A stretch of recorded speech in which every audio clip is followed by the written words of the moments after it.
Welcome to the Liberty, Leadership, and Lies podcast. On this show, we will discuss the assaults on our liberty by the very institution we the people created to secure our liberty. We will also compare and contrast the actions of people in leadership positions to the servant leadership that is needed to protect our God-given, constitutionally protected rights. Additionally, we will break down the many lies that elected and unelected officials in government and media spin every day in order to secure for themselves positions of power and influence that are antithetical to the system of government our founding fathers created and passed down to us. Boy, is it great to be back home this week, folks. Let me say first, good Monday morning to you all. Even though my last 3-week engagement did seem to fly by, it is always great to wake up in your own bed each day. Home sweet home is a feeling and a phrase that I believe many people take for granted. My last 3-week engagement was a doozy for travel. My feet touched the ground in 8 different states, a few of them a couple of times, 3 different time zones, and 5 different airports. I also put more than 1,000 miles of windshield time in, both in the company truck and in a rental vehicle, driving to many different locations in 4 of those 8 states. It was an experience, let me tell you. My future coaching engagements will keep me mostly in Wyoming, North and South Dakota, as well as Montana for the remainder of the year. I wasn't looking forward to the heat and humidity of Mississippi on my previous engagements, but I am looking less forward to the winter weather in those states. But the work must go on, if you know what I mean. I posted on social media a bit about my travels and how it was good to be home. And the following morning, my bride and I ran into a friend at the local Lowe's parking lot. He jokingly mentioned how I wasn't even home for 24 hours yet, and I was already working on the honey-do list because I was loading up some materials into the truck. Speaking of the truck, the beast. It was also great driving that after spending the previous 2 weeks riding around the countryside in a small-sized SUV. I'm not the tallest of individuals, but even I enjoy the roominess of my truck. Not to mention the power of the 6.6-liter V8 4-wheel drive monster that it is. I also want to thank the listeners and followers again for the feedback on the podcast. Please continue to share these episodes with your circle of influence. If you're watching the show on Rumble, YouTube, or TikTok, make sure you give it a like or a thumbs up. If you're listening on Apple or Spotify or any other podcast platform, do me a favor and give the show a review on those platforms. Based upon the feedback from my most valued listener, that would be my bride, in case you were wondering, I made some changes to the opening of the show.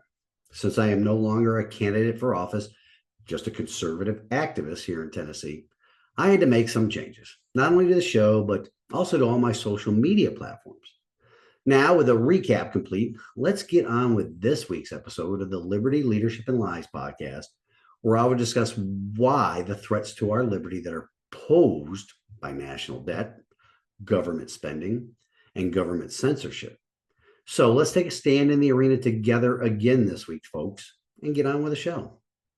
My dad, Larry Linton, the only true servant leader willing to stand in the arena and fight for your freedoms. Larry is a man of God, and he will move heaven and earth to protect the people in district.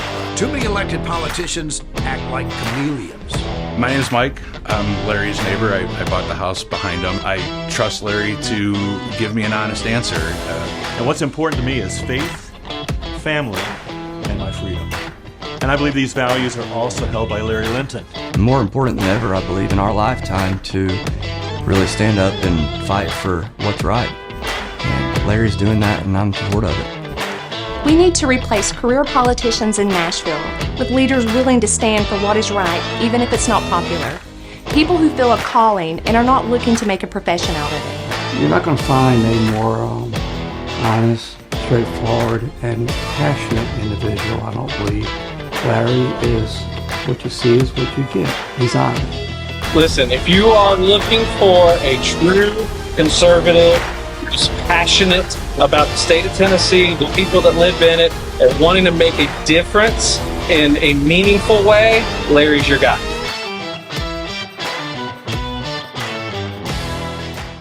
Okay, folks, let's get this show started. I hope you all noticed some of the changes I made to the introduction of the show. My brilliant bride, as I mentioned, reminded me that I was no longer a candidate for public office, and I probably never will be again. And I should probably take that out of the intro. So voila, a new intro to the show. Also, I haven't had any winners yet on letting me know what type of books the Nazis were burning in Germany in the 1930s. I went back and forth with a commie on social media for the past few days about this topic. It is amazing the lack of knowledge of history on the left side of the political spectrum. Rush Limbaugh used to say that for many people, especially for those on the left, their sense of history only relates to their own lifetimes and the information that is fed to them. Again, if you think you know the right answer about predominantly which types of books the Nazis were burning, just send an email to Larry at libertyleadershipandlies.com. Again, that is Larry at libertyleadershipandlies, all one word, .com. To my loyal followers, thank you for the feedback on last week's show. Your encouragement means the world to me. And speaking of last week's show, let me tell you that it really brought the commies out of the woodwork on the social media platforms it was shared on. The hate and vitriol those people spew, frankly, it's amazing. But it takes a back seat to their complete denial of facts. They are programmed to hate everything that is good and love everything that is bad for our country and bad for our liberty. They would be quite at home living in the gulags that they want to force Republicans to live in. As I stated in the intro, we are going to delve into one of the biggest threats to our liberty in the world today and how it stems from the fact that our government hates us. That big threat is our national debt. Oh, we aren't going to leave out the debt that the individual states place on the backs of their citizens either. In fact, let's kick off the threat of state debt to our liberty using a recent article from the great people over at Tennessee Conservative News. Just a few days ago, it was reported that the multi-billion-dollar auto manufacturing company that our illustrious Tennessee governor and supposedly supermajority Republican General Assembly gave nearly $1 billion to in taxpayers' money back in 2021. Well, that company has already announced earlier this year they were delaying production of electric trucks at Tennessee's Blue Oval City by several months. Then Ford Motor Company announced plans a couple of weeks ago that they would now be delaying the schedule even more. Under the original plans laid out a couple of years ago, when the government decided to engage in the non-governmental function of picking winners and losers in the free market, Ford stated that electric truck and battery production was supposed to start here in Tennessee next year in 2025. But Ford initially announced a delay just a few months ago, stating that the first electric pickup trucks would be available from the plant beginning in 2026.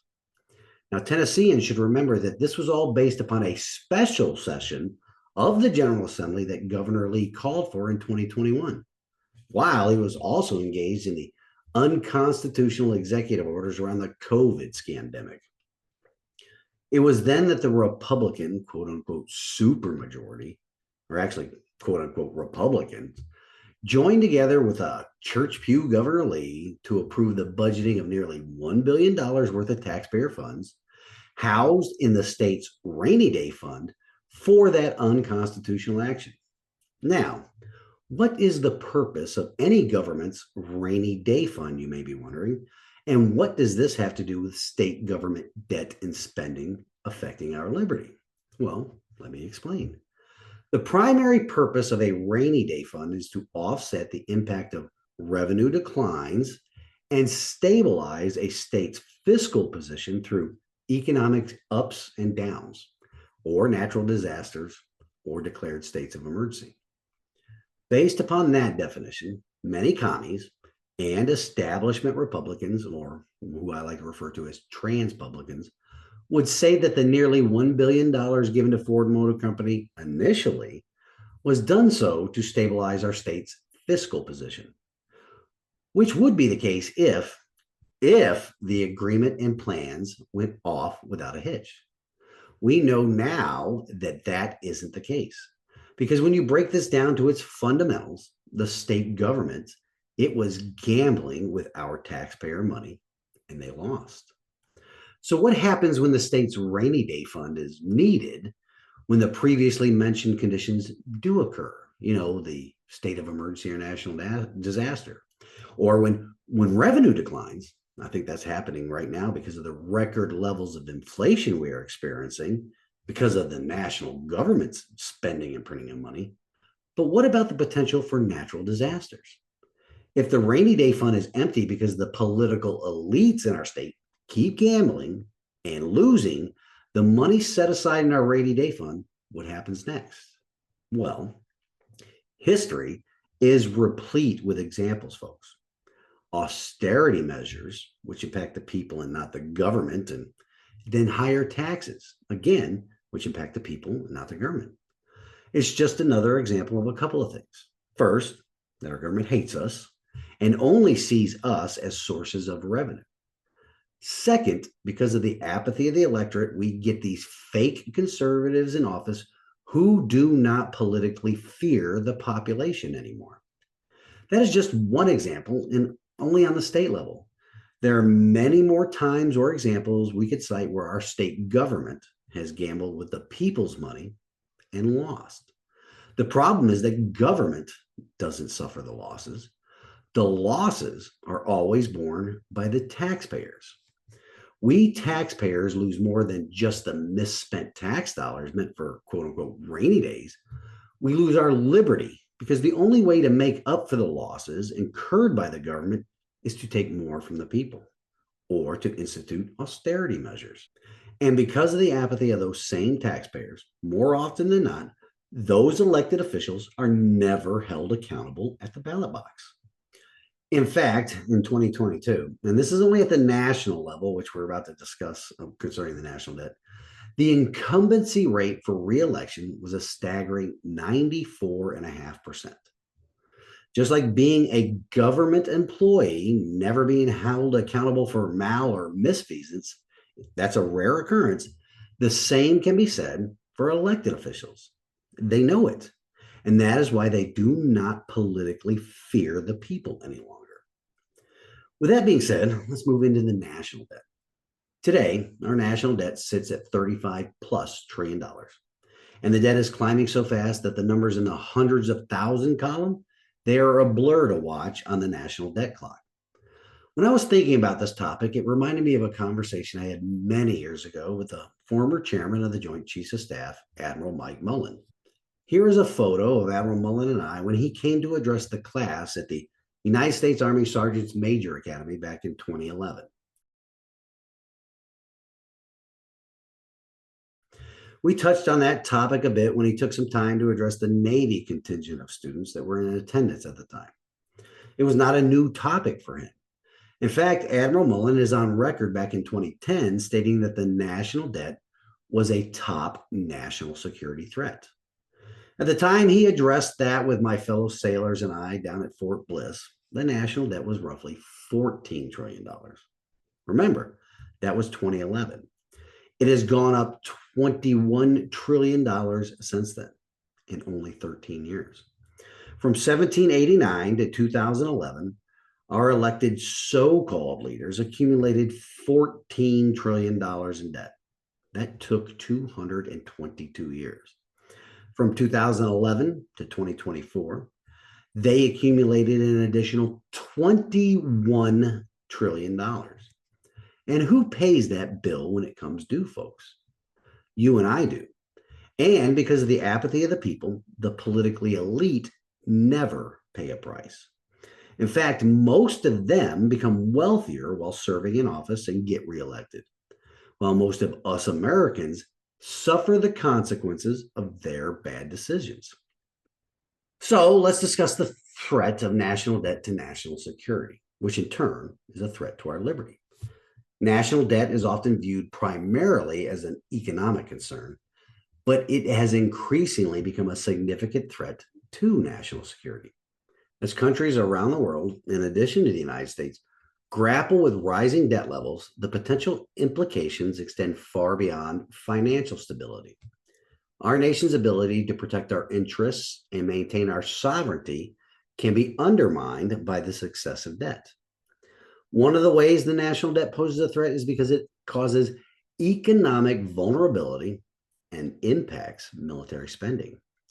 One of the most direct ways that national debt threatens national security is by constraining military spending. High levels of debt often lead to increased interest payments, which consume a larger share of the national budget. In fact, interest payments on our national debt right now is the biggest part of our government spending.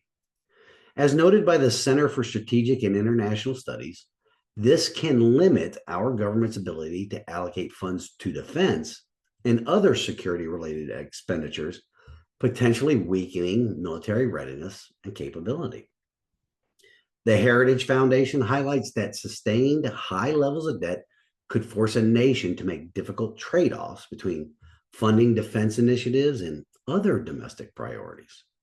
When debt servicing takes precedence, which it is right now, military modernization programs are delayed or canceled, which undermine our republic's defense posture, which in turn emboldens our enemies.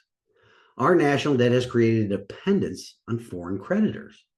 As noted by Harvard University's Belfer Center for Science and International Affairs, a significant portion of national debt is often held by foreign entities. This can give creditor nations considerable leverage over our country's economic and foreign policies. Sometimes it leads to politically connected families selling their brand, if you know what I mean. For example, though, if a country becomes heavily indebted to a foreign power, let's say for a hypothetical China, right? It may make our new aristocracy reluctant to oppose that power's geopolitical ambitions, or may be pressured into unfavorable trade deals. Does that sound familiar? This dependency can be particularly concerning when creditor nations are geopolitical rivals. I think China is one of those, as they may use their economic leverage to extract concessions or weaken our nation's strategic position. Have you been paying attention for at least the last 8 years? All right, I've come up on a break, and there are more reasons why national debt is a threat to our national security and our liberty that I'm going to cover in a future episode. For now, though, when I come back, we're going to discuss the obvious government violation of every American's First Amendment rights through their censorship regime. There are some new revelations in the past couple of weeks that prove it, but many on the right are going after the wrong person in this situation. And we're going to discuss that. So stick with me. I'll be right back.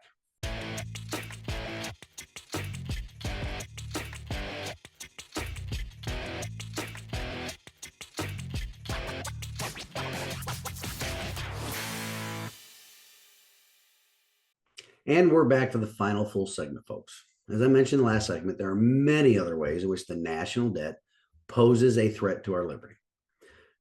Too many more to put into one episode, actually, so I'll be saving the others for a future episode.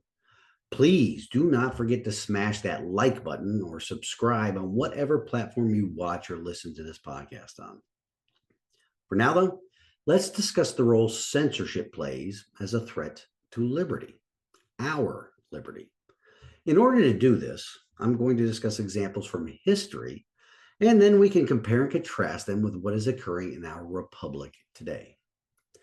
Totalitarian regimes throughout history have consistently utilized censorship as a powerful tool to maintain control over their populations. By manipulating information, suppressing dissent, and shaping public opinion, these regimes create an environment where the state's narrative is the only acceptable truth. With that being said, let's explore how various totalitarian regimes have implemented censorship to reinforce their power.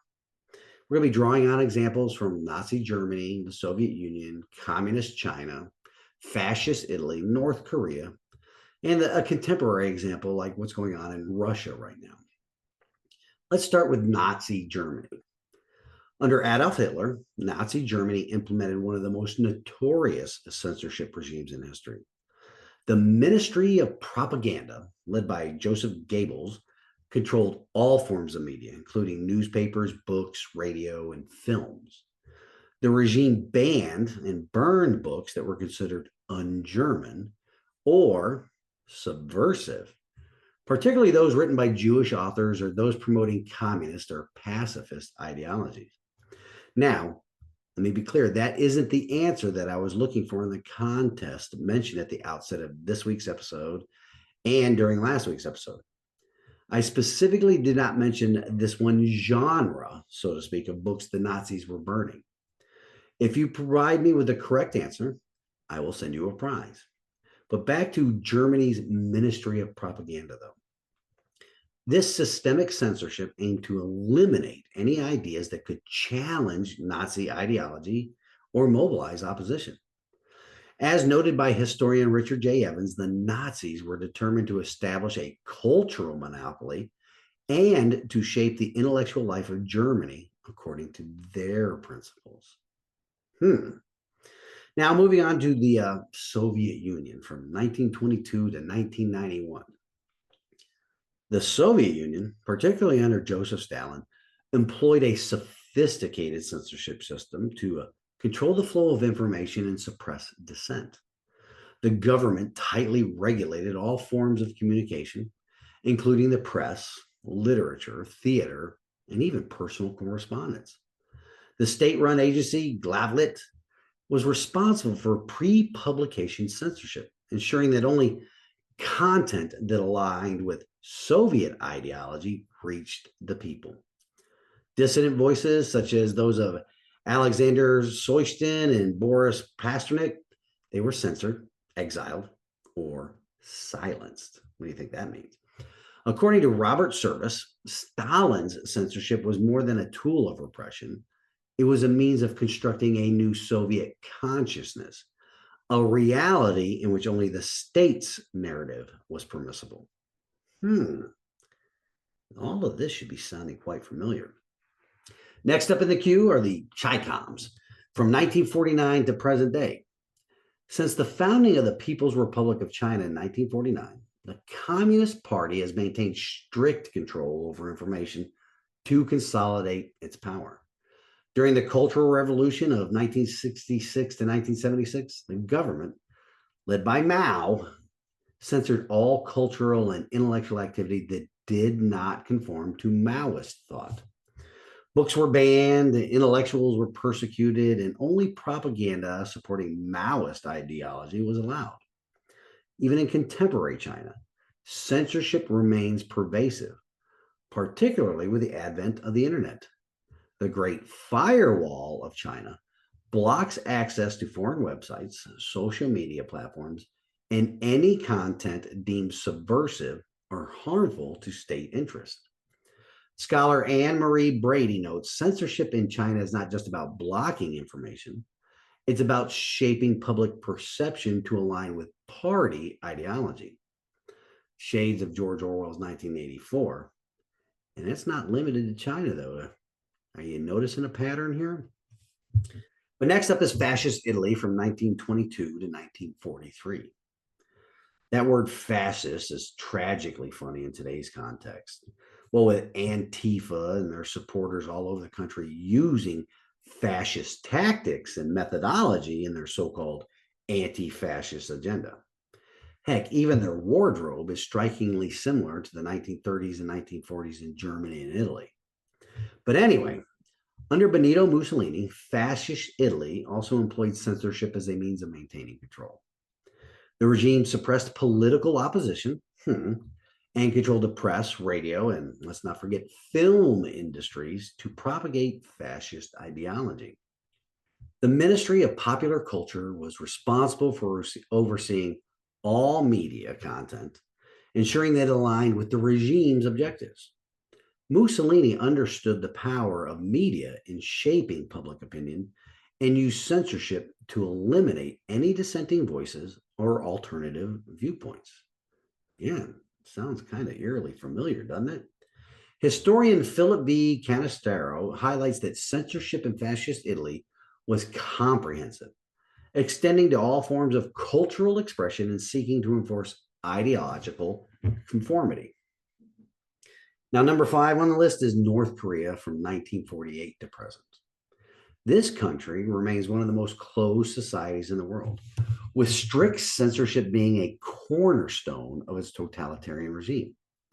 The government controls all media outlets, and the distribution of foreign publications or unauthorized information is strictly prohibited.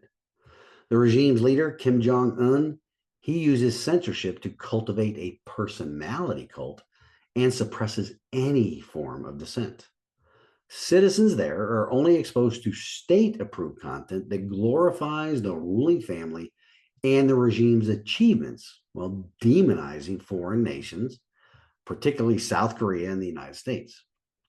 Now, as described by scholar Andrei Lankoff, North Korean censorship is about creating a completely isolated environment where the only source of information is the state, reinforcing the regime's narrative and preventing any alternative perspectives. Now, number 6 is contemporary Russia, going from 2000 to present. Since Vladimir Putin came to power in 2000, Russia has experienced a resurgence of state control over the media and is increasing its censorship. Independent media outlets have been systematically shut down. Journalists critical of the government have been harassed or assassinated, and the internet is heavily monitored. The Russian government uses a combination of legal measures, such as the quote-unquote foreign agent law, and digital surveillance to suppress dissent and control the narrative. Scholar Maria Lipman argues that censorship in contemporary Russia is subtle but pervasive, combining direct control with more sophisticated forms of pressure and self-censorship. Now, can you think of any instance or many instances where our current government, working in partnership with social media platforms, as well as the legacy mainstream media, wanted to eliminate any ideas that could challenge the narrative being pushed by the government and the government's quote-unquote medical professionals? Or when speaking about election fraud? Sounds awfully familiar, doesn't it?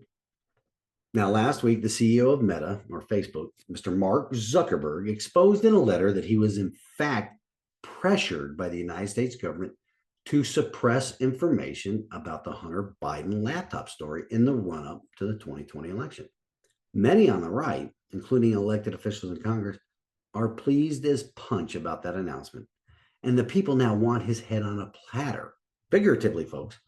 Of course, we cannot forget the role Facebook played in that situation, as well as many others who have not admitted to it yet, but we're demanding our pound of flesh from the wrong people. It was the government, the institution put into place to secure the people's liberty, as well as the government that has constitutional restrictions against restricting the people's God-given right of free speech. It was those people that pressured Zuckerberg into doing what he did. Does that not sound like each one of the 6 examples of totalitarian governments censoring free speech? Of course it does. And our anger needs to be directed at the people in Washington, D.C., and our state capitals for allowing it to happen. It wasn't one man living in California that censored our speech. It was our state and national governments that either did it implicitly through direct pressure, Washington, D.C., or complicitly through inaction, state governments. On another note, with the government pressuring these social media sites to enforce the government narrative around news and information, they created their own back door to the Constitution. That whole situation has the Ministry of Popular Culture that Mussolini had in fascist Italy. Sound quite familiar, don't you think? Or our very own Department of Homeland Security setting up its own Disinformation Governance Board a while back. There's something else I need to address too, and this is based upon the term book ban and Nazis and how the commies are trying to paint organizations such as Moms for Liberty, along with other conservative organizations, as book banners and book burners. I touched on it a bit last week and definitely got into it with some of the die-hard commies on social media this week. They are attempting, along with the Biden administration, as trying to portray these conservatives as equal to Nazis by their book bans. There is a way to counter that argument as well as point out their own hypocrisy, folks.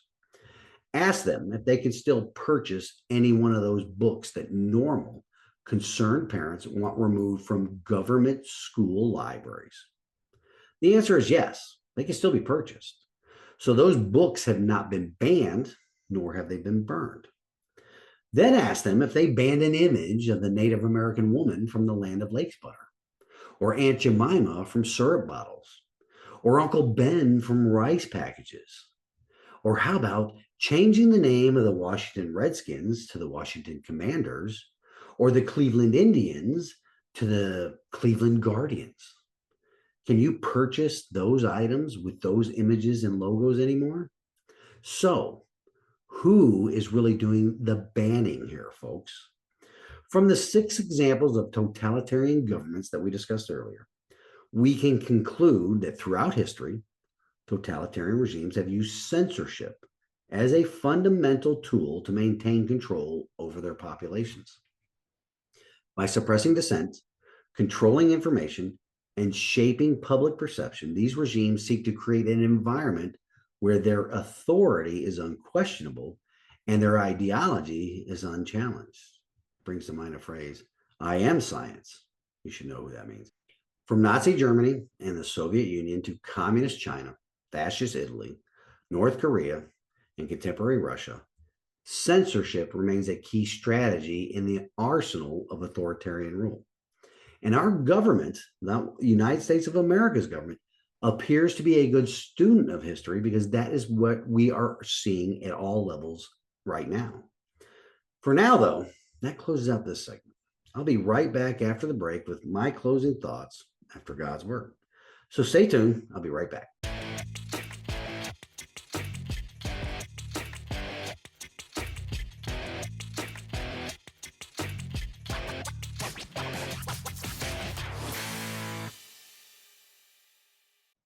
As always, folks, thank you for tuning in this week. The threats to our national security, which are threats to our liberty, are mounting every day, heck, every minute of every hour of every day.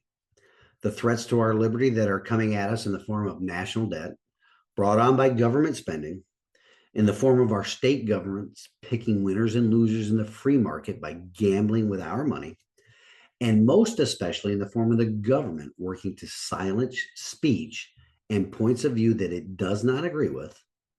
All of those threats are brought about by people in office that do not lead from a position of selflessness, but a position of selfishness. As I previously mentioned, these threats to our liberty that surround us every day, they are there because our government hates us and it does not respect us. The citizens of this country are no longer politically feared. The new aristocracy's work at dividing us has provided them with the desired effect.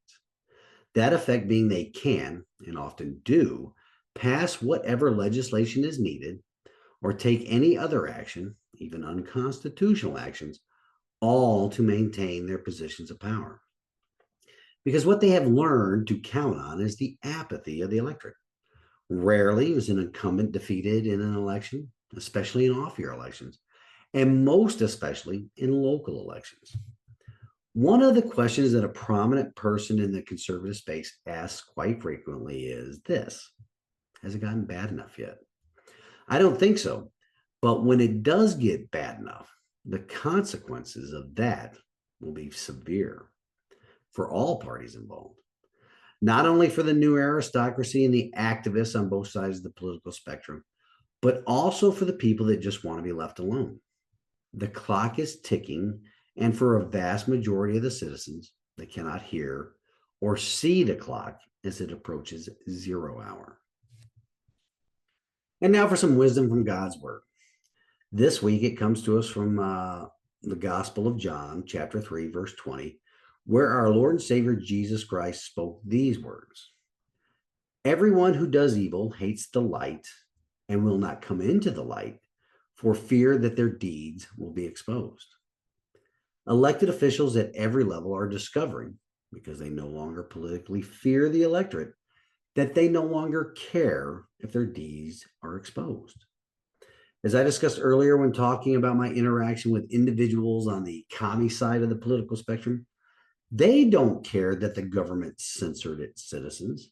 They believe the government did it for the right reasons, which is to silence facts that do not fit with their worldview.